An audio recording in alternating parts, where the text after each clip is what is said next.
The first time he locked my phone in his glove compartment so we could be present, the August heat in Austin made the leather too hot to touch. The cicadas were so loud the air felt serrated. We just finished margaritas on South Congress. My cheeks were warm, my mouth felt sour, my chest light in a way I hadn't felt since signing the divorce papers. Cole smelled like a man offering a cure. No distractions, he said. The click of the latch sounded like a tiny, polite jail. I laughed and let him. The breeze smelled like limes and asphalt. We walked past neon and street guitars, the sky a bruise of violet.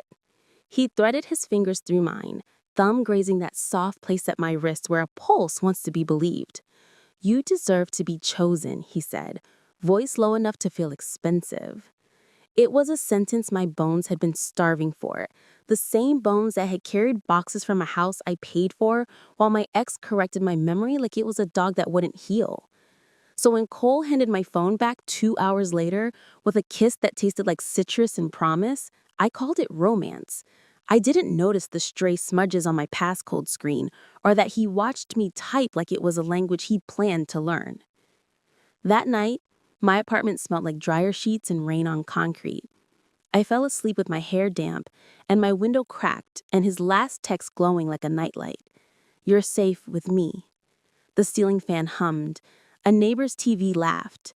Somewhere in the parking lot, a car alarm tested a single note and decided against it. At 2:17 a.m., I woke to silence that felt curated. My phone, face down on the nightstand, throbbed against wood. Unknown. Turn off your location sharing. People aren't what they seem. Trust me instead. My mouth went dry. Cotton and worry. I checked my settings. Somehow, location was on for Find My, Maps, and a third app I didn't remember downloading, Everbond. Its icon a tidy white knot. I texted Cole. Did you sign me up for something? 3 dots appeared, vanished. Then, it's just to keep you safe, Maya. This world is sharp. Let me be your dull edge. That was the moment everything changed. My name is Maya Durant, 32, Junior Communications Coordinator at Kitebridge Labs, a clean tech nonprofit that smells like whiteboard markers and new ideas. My days were bullet points and coffee cups, grant updates and donor emails, drafts full of verbs trying to be brave, accelerate, decarbonize, empower. After the divorce, my life shrank to a list I could lift. Run Lady Bird Lake at 6 a.m., answer Slack pings by 8:30, microwave soup, text my sister Jess a selfie so she'd know I'd eaten, sleep with a TV on low to keep the dark from sounding like questions. My ex-husband, Nate, preferred his truths laminated. We met at 23, married at 26, and by 31 I had perfected the art of not taking up space in my own kitchen. When the therapist asked why we were there, he said, she catastrophizes. And I said nothing, because correction is a clever muzzle. Once he tapped my wristwatch when I was laughing too loud at a party. Once he rearranged my pantry and called it help. Mostly, he was polite. Polite can be a kind of violence. After I left, the apartment felt like a motel for someone else's life. 2 spoons, 1 bent, a plant that wasn't brave, a couch with the good side. I learned to be noisy on purpose, to slam drawers and say my thoughts out loud as if auditioning for my own attention. My boss, Carmen, handed me a raise and a better title with the gentle seriousness of a woman who knows exactly when to slide support across a desk. Jess forced me onto a dating app with a laugh snort and a threat to make me a spreadsheet if I refused. I matched with men who loved dogs, hikes, and good vibes. Most of them texted like sending smoke signals from different islands.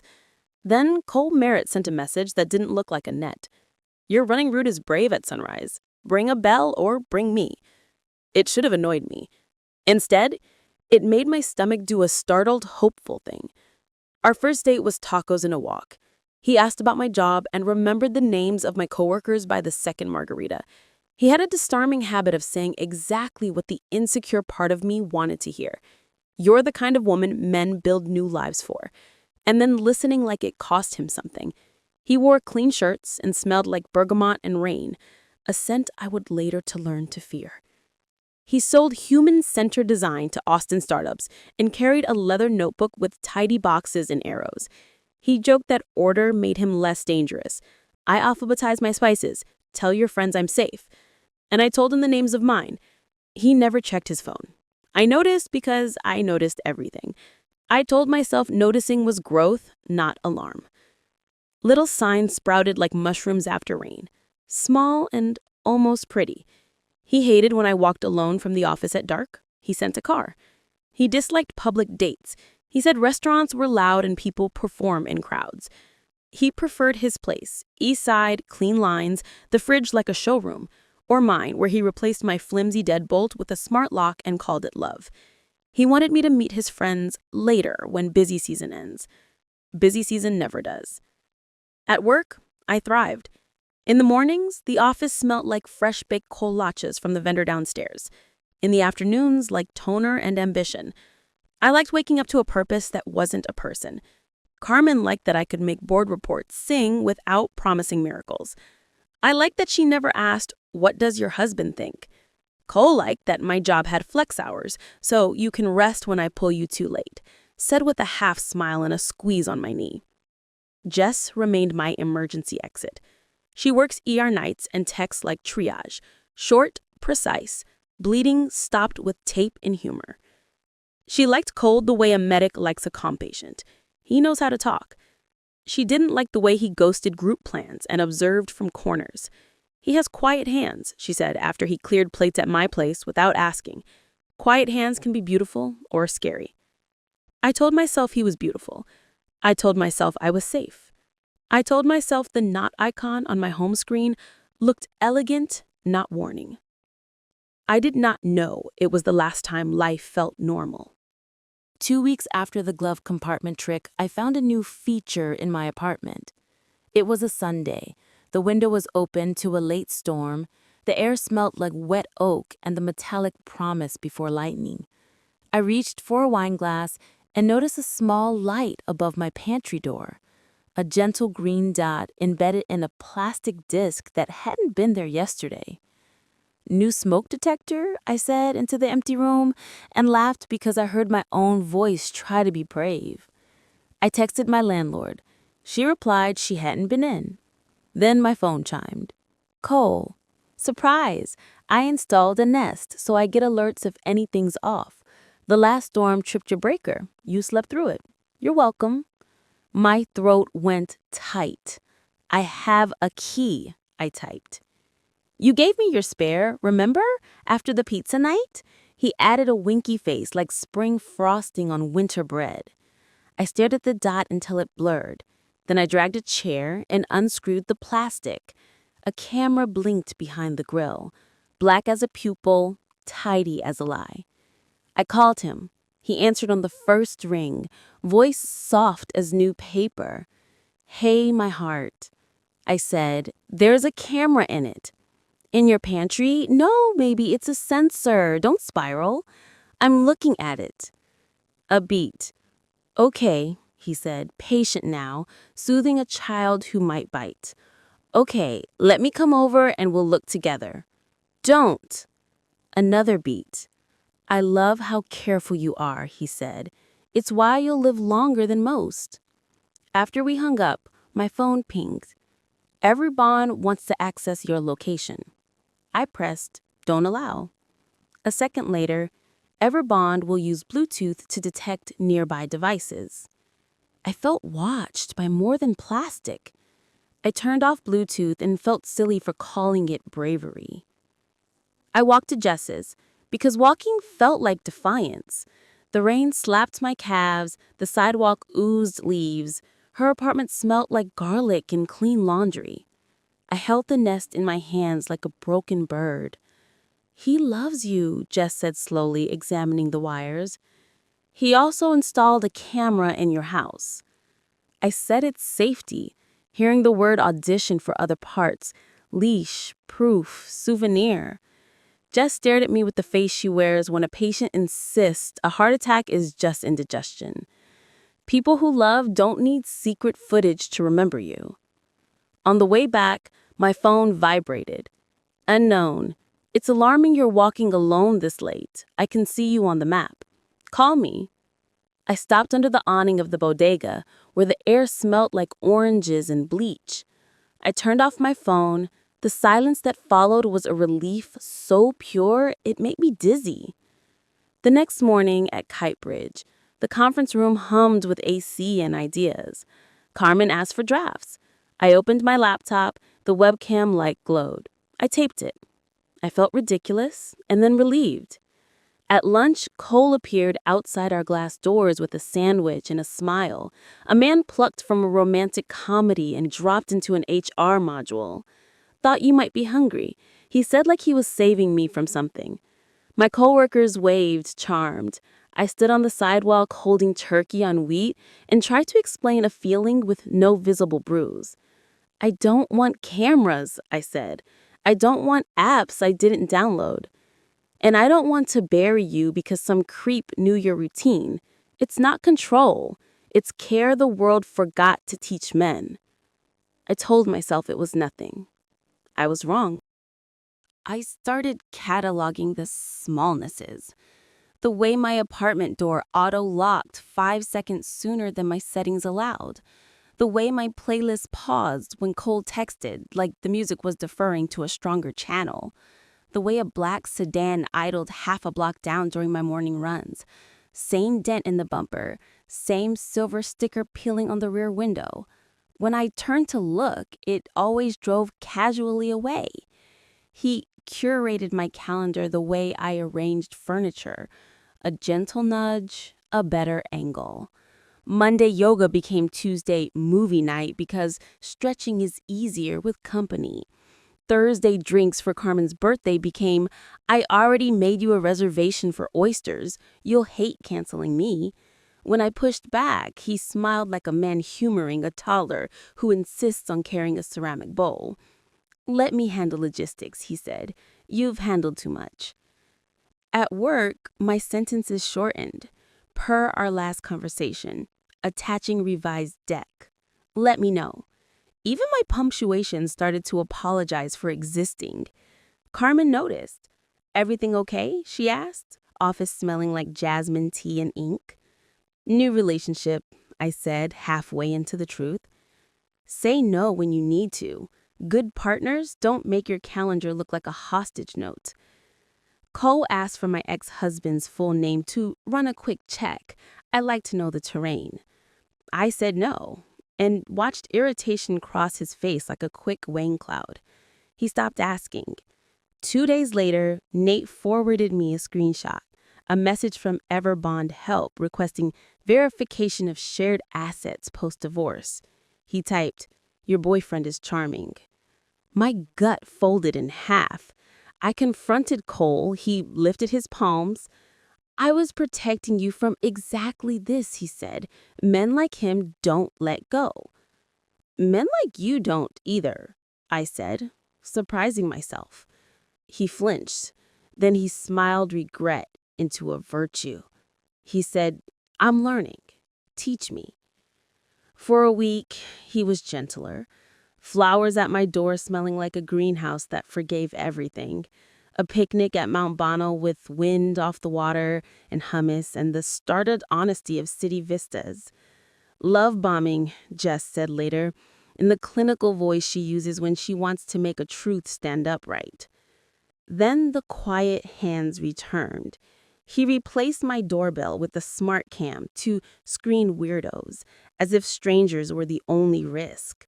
He synced my thermostat to his watch because humidity is bad for your skin. He called Jess dear and copied himself on texts that weren't his. The night before Carmen's birthday, I found a bruise on my hip, the shape of a thumb where he had tugged me back from the curb.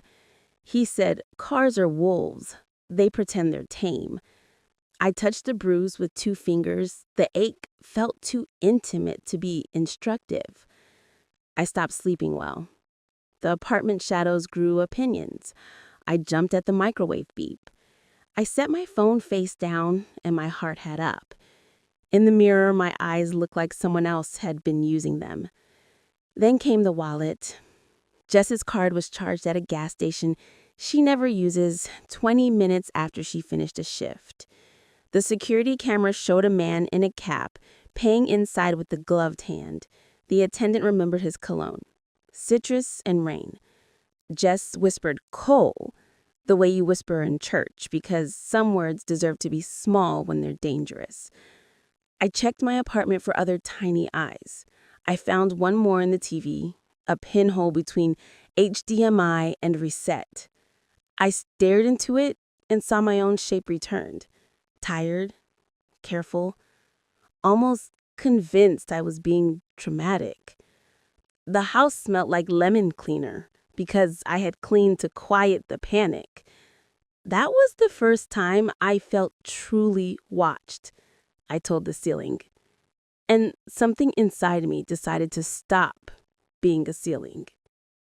The twist arrived under a polite subject line: Kite Bridge, sponsorship opportunity.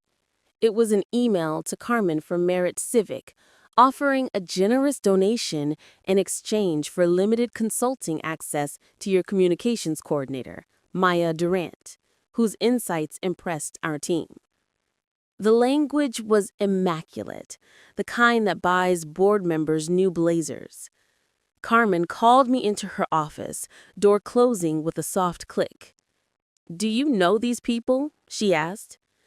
"Merritt," I said, choking on the syllables that made his last name sound like philanthropy. "That's Cole's company." Carmen's eyes were careful. "Is he attempting to purchase your time?" "He's attempting to purchase me," I said, and heard my voice turn steel around the truth. We declined the sponsorship with gratitude and a link to our ethical guidelines. An hour later, Cole texted, "Ouch. Public rejection stings." Then, "I forget how allergic you are to help." "That's okay. I have salve." That evening, he took me to a rooftop where the city smelled like grilled meat and ozone. The hostess knew his name. A string quartet played something designed for warm air and soft knees. "You scare me," he said, across the table, candlelight climbing his cheekbones. "You're too much woman for most men." I wanted to believe that a compliment can't have teeth. I wanted to believe the sky would forgive me for letting it be witness to my confusion. He reached for my hand and rubbed his thumb over my palm like erasing old pencil marks. He said, "I know what you need." I put down my fork and picked up my voice. "I need you to stop installing things, stop sinking, stop paying people to organize me." He smiled in a way that made the temperature drop. "Don't ask me to be smaller than my love," he said. I stood. The chair legs scraped. The quartet kept playing because quartets always do. If that was true, then what else had I missed? On the way home, the black sedan followed at a distance that looked like politeness. I turned left when I usually turned right. It turned left. I pulled into a gas station and pretended to check my tire. The sedan idled past, windows darker than law. My mouth tasted like a penny held too long. At my apartment door, the smart lock blinked red. The code didn't work. I punched again, harder, as if the keypad respected force. Nothing. My spare key, hidden in the ceramic planter, wasn't where I left it. Everbond chirped on my phone. "Your home security has been updated for your protection." I sat on the steps until the neighbor with the golden retriever came by with sympathy that smelled like wet dog and kindness. I slept on Jess's couch, face in the quilt she keeps for emergencies and old movies. The next morning, my code worked again. I entered a living room I didn't recognize as mine. The couch had been moved to improve flow. My kitchen knives were in a drawer I'd never used. The framed photo of Jess and me at Barton Springs had been replaced with a landscape that matched Cole's condo. There was a list on the fridge in his tidy print: groceries, tasks, gratitudes. Under gratitudes, Maya finally letting me help. I stared until the words doubled. Then I put every camera I could find in a paper bag and carried the bag like a bomb to the leasing office. I filed a report. I changed the locks back to dumb. I texted Cole, "It stops now." He replied with a broken heart and a knife emoji. Then, "Kidding. Humor is my coping mechanism." The twist wasn't that he was dangerous. The twist was that he had dressed danger in kindness so convincingly I had almost wanted to say thank you. If that was true, then what else had I missed? I built a plan because plans are the opposite of panic. I documented everything: screenshots of Everbond permissions I hadn't granted, photos of the pinhole camera, logs from my router that showed a device named Nest Pantry streaming at odd hours. Jess introduced me to Maya Chen, a friend in cybersecurity who eats fire alarms for breakfast. Maya examined my apps and whistled softly. "He's not just tracking," she said, "he's managing. He set up a profile that treats you like a minor." We sat at my kitchen table, which smelled like lemon wipes and defiance. Maya installed a fresh OS on my phone, nuked Everbond, and set me up with a hardware key for sensitive accounts. "Two truths," she said, pushing her glasses up with a knuckle.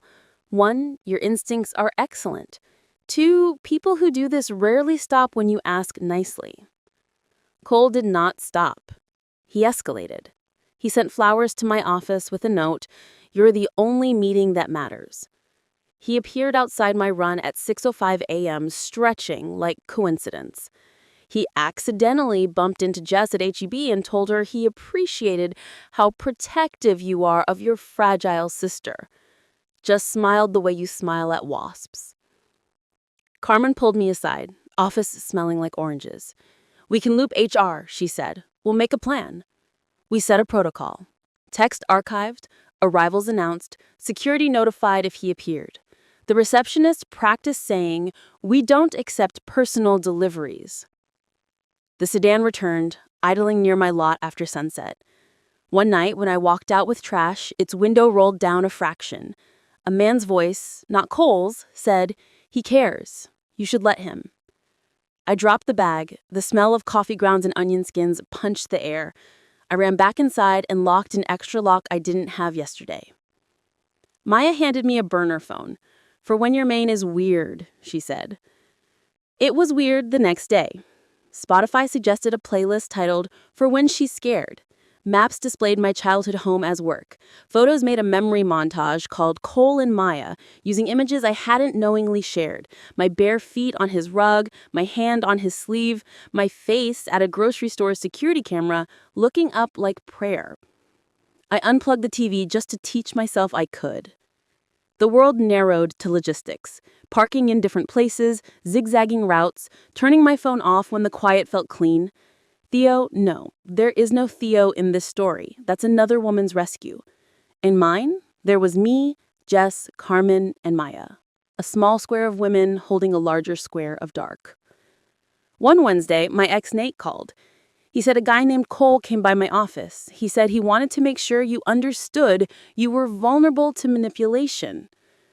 "What did you say?" I asked, throat tight. "That I know exactly who you are, and that he should leave before I forgot I meditate now." A pause.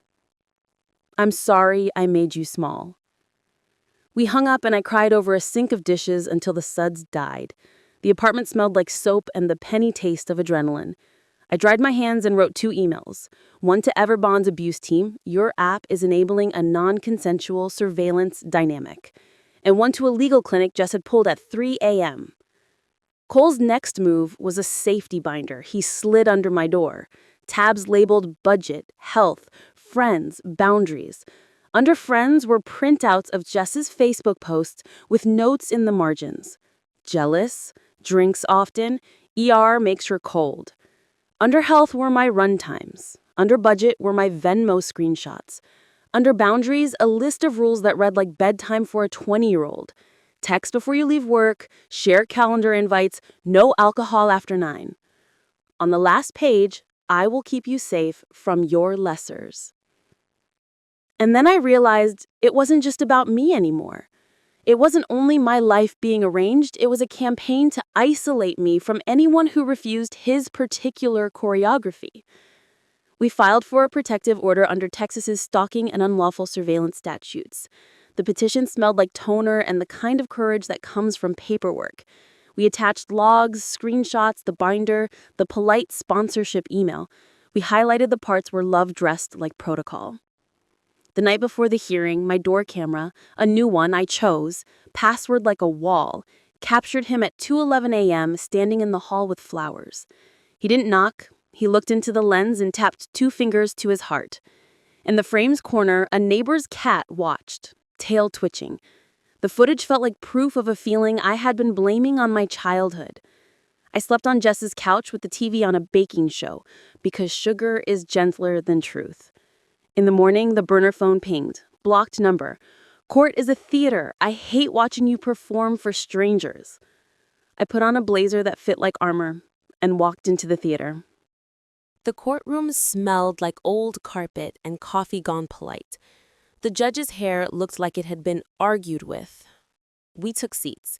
Jess to my left, Maya behind me, Carmen on her lunch break from Saving the Planet in 11-point font. Cole sat across the aisle in a suit, so navy amid other blues look lazy. He didn't look at me. He looked at the judge like he was auditioning for a role he had already memorized. When it was my turn, I spoke too quietly. The clerk asked me to use my outside voice. I described the nest, the lock, the app named for a knot. I passed up the binder. The judge held it like a thing that might either bite or explain the weather. I played the hallway footage. The room listened to flowers. Cole's lawyer said words that tasted of minted charity. Concerned, post-divorce vulnerability, misinterpretation. Cole clasped his hands and did penitent jaw. When asked about the sedan, he said, "Private security. The world is unkind."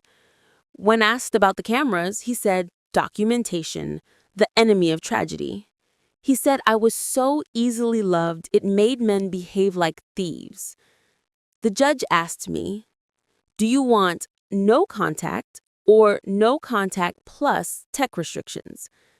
This was the choice. Be reasonable and agree to guidelines, or admit this wasn't a misunderstanding, but a design. My heart beat against the blazer like it wanted to leave. I thought of Jess's laugh when she's too tired. I thought of Carmen's office plants that only lived because she kept forgetting to water them, and I kept remembering. I thought of the way my apartment felt like a room I rented from a man's idea of safety. "No contact," I said, voice steadier. "Plus, no surveillance, no third-party monitoring, and removal of any devices he installed or paid for." Cole stared, then, finally, as if I had said a word he didn't recognize. The judge's pen moved. Paper made a sound like beginning. Once I made that choice, there was no going back. The order granted me silence, and for a week it held like good weather. My phone buzzed only with boring, my doorbell showed only mail, the air in my apartment smelled like the inside of a lemon and not cologne. I began to breathe without checking first if the room would allow it. On day 8, Carmen called. "We got a donor email," she said, voice level. "Merritt Civic claims you're unstable and requests oversight for any projects you touch. He CC'd 3 board members and the mayor's liaison." I sat very still at my desk, palms flat on the particle board, headphones pressing a tiny, committed ache into my ears. "That violates the order," I said. "It does," she said. "We're documenting. Also, our web admin found a spike in traffic to your staff page from an IP range linked to, surprise, Merritt Civic." She exhaled. "We've locked your bio down." I hung up and stared at my screensaver. A photo of Barton Springs so blue it looks like it wants to forgive everyone. My reflection in the glass looked like a woman deciding whether she had the energy to keep being a woman in public. Maya sent a text. "Check this." A link to a site I'd never seen. safepartnersnow.org. a resource portal for men committed to protecting the women they love from chaos and poor influences. The testimonials read like Cole's binder got a PR intern. The About page listed a Director of Operations, C. Merritt.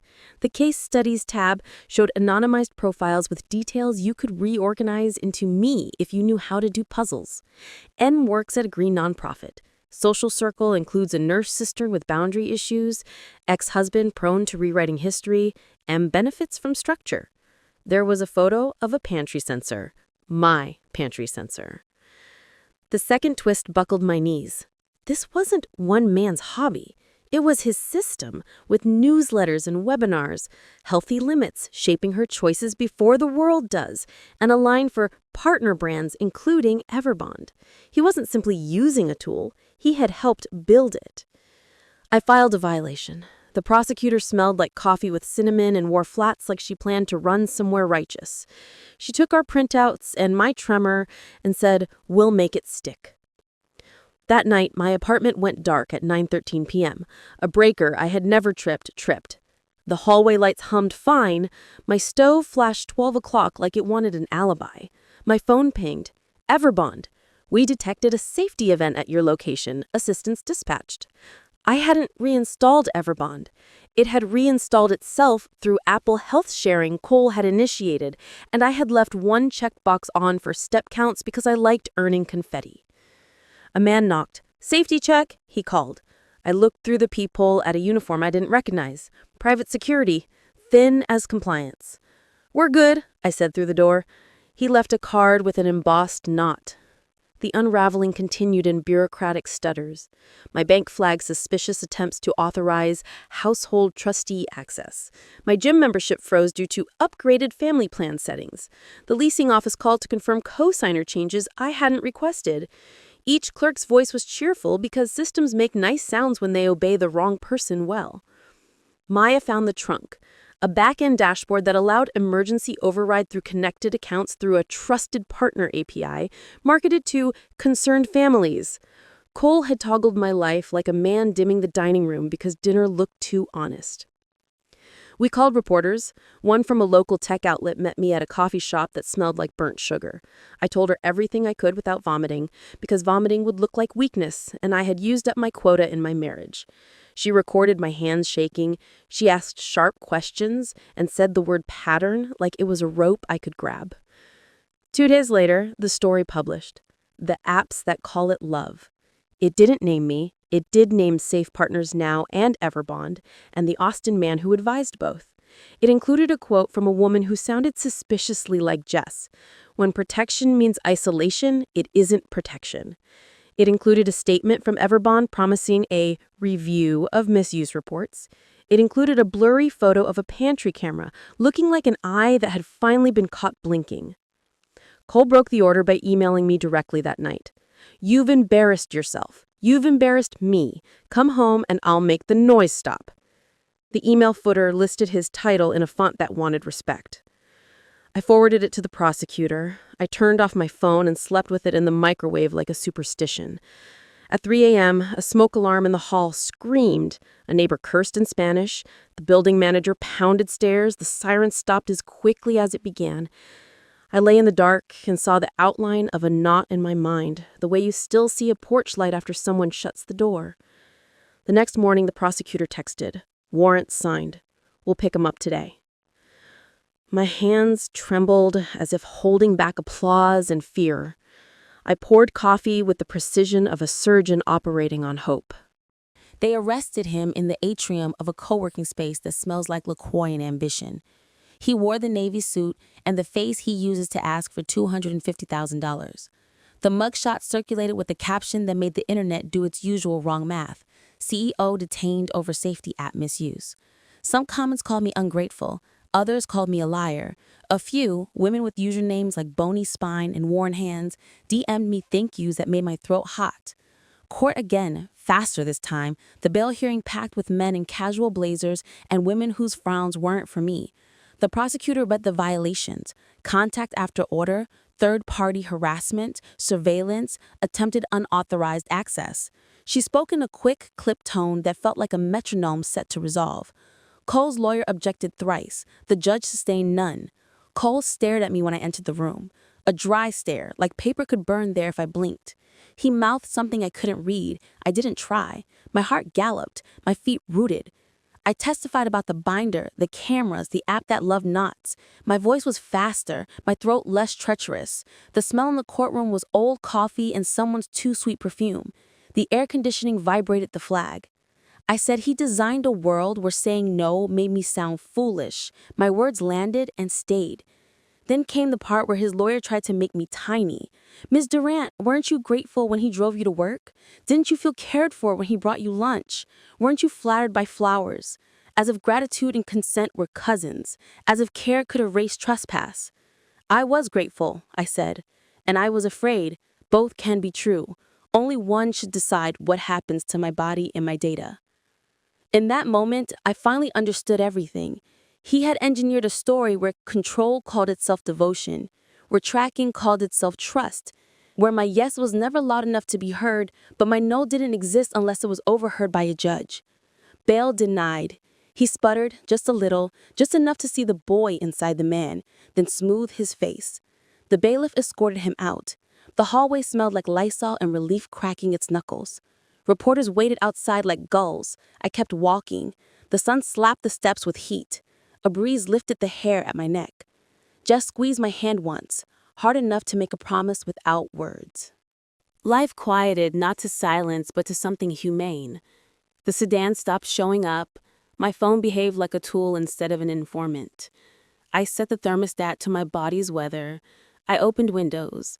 I slept like a person instead of a log being inspected for flaws. Everbond, under the heat of the article and the investigation, released an update that added a mutual consent-only lock on shared access. They sent an apology thinner than tissue. Safe Partners now went dark. A cached version lingered like bad cologne in the thrift store. The pantry sensor lived in a box in my closet labeled evidence. Sometimes I wanted to throw it in the river. I left it on the shelf because a paper trail can be a life raft. Carmen nominated me to give a 5-minute talk at our donor breakfast, the story we tell about safety. I stood at a podium that smelled like lemon oil and nerves, and I said, "The best technology listens when you say no." The audience clapped the way people clap for sentences that behave. After, an older woman with river blue eyes told me she'd installed a tracker on her daughter's phone after a scare and never asked if she could turn it off. She said, "I thought it meant love." Voice breaking, I said, "Maybe love is asking the question and choosing to honor the answer." At home, I grew basil on the sill because Jess said I needed something green that didn't come from a store. The basil struggled, then decided to live. I learned to repair the leaky faucet by watch and try instead of text and wait. I left my phone in another room on purpose. When the TV black screen reflected my face after a movie, it looked like a woman mid-repair. And that was a kind of beauty I could hold.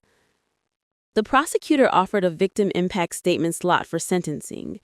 I wrote in the terse, resentful poetry of legal forms, "You taught me to doubt my unmonitored hours.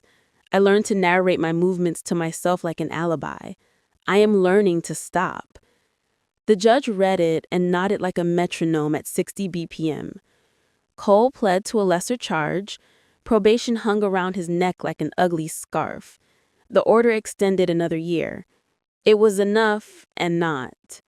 Most justice is. Life wouldn't be the same, but it would go on. I used to believe love meant more access, more updates, more proximity. I mistook the steady trip of someone's attention for the freedom to be myself. After Cole, I learned a new antonym. Love is not less privacy, less choice, less oxygen. Love is space offered without invoice. There are still nights when a siren threads the dark, and my skin remembers the knot. I breathe in fours like Carmen taught me before a pitch. In, 2, 3, 4, out, 2, 3, 4. I name what's true. The door is locked by me. The window is open by choice. The phone is charging because I decided it would. The basil on the sill smells like pepper and summer whenever I bruise it with my fingers. It forgives me instantly. If you are listening and recognize your life in mind, I won't tell you to leave. I'll tell you to write it down. Paper makes courage heavier, harder to blow off a desk. Tell one person with hands you trust. Ask for help like you would offer it to anyone else, which is to say, without auditioning for deserving it. Trust is fragile. I thought that meant it shouldn't be tested. Now I think it means it should be held by both hands, by both people, especially when one wants to grip. The silence I used to carry around like proof has learned to speak. Sometimes it says run, sometimes it says rest. Both are verbs for staying alive. He called it love while tightening the knot. I learned to call it by its name, and then I learned to cut it.